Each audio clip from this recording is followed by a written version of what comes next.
प्यारे साथियों, अपनी डे टू डे लाइफ में हम बहुत बार ऐसा व्यवहार करते हैं जो हम भी अंदर से जानते हैं कि वो गलत है, पर फिर भी हम ये सोचकर कि इससे होगा क्या, अपने आप को समझा लेते हैं और गलत काम कर बैठते हैं और इस तरह सोसाइटी में अपने हिस्से की बेईमानी डाल देते हैं। चलिए हम सब प्रयास करें कि ईमानदारी की बड़ी बड़ी मिसाल कायम करने से पहले अपनी रोजमर्रा की जिंदगी में ईमानदारी घोलें और एक चुटकी बेईमानी को एक चुटकी ईमानदारी के बदले खत्म करें।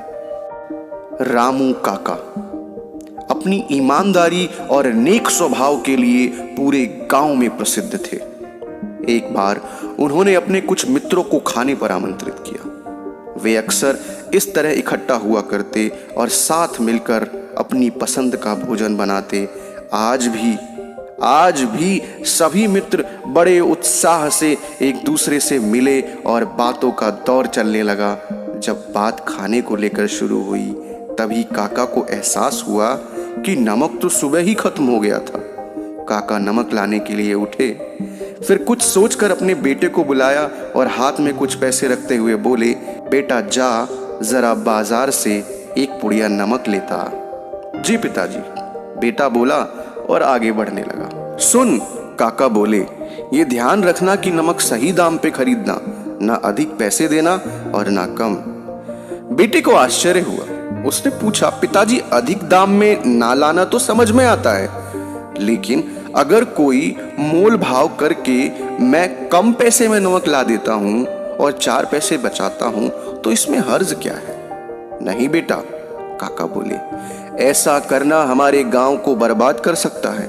जा उचित दाम पर नमक लेकर के आ। काका के मित्र भी ये सारी बातें सुन रहे थे। किसी ने बोला, भाई तेरी ये बात समझ नहीं आई, कम दाम पे नमक लेने से गांव कैसे बर्बाद हो जाएगा? काका बोले, सोचो कोई नमक कम दाम पर क्यों बेचेगा?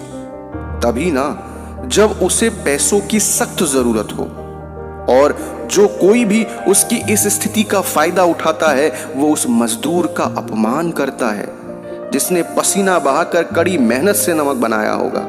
लेकिन इतनी सी बात से अपना गांव बर्बाद कैसे हो जाएगा? मित्रों ने हंसते हुए कहा।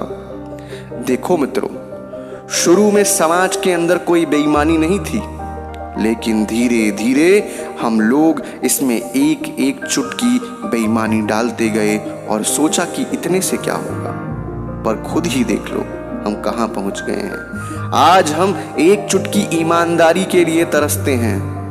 तो दोस्तों एक पुस्तक the devil and miss prim एक अंश से प्रेरित ये कहानी हमें छोटे छोटे मसलों में भी पूरी तरह ईमानदार होने की सीख देती है और हमें दूसरों के प्रति संवेदनशील होना सिखाती है।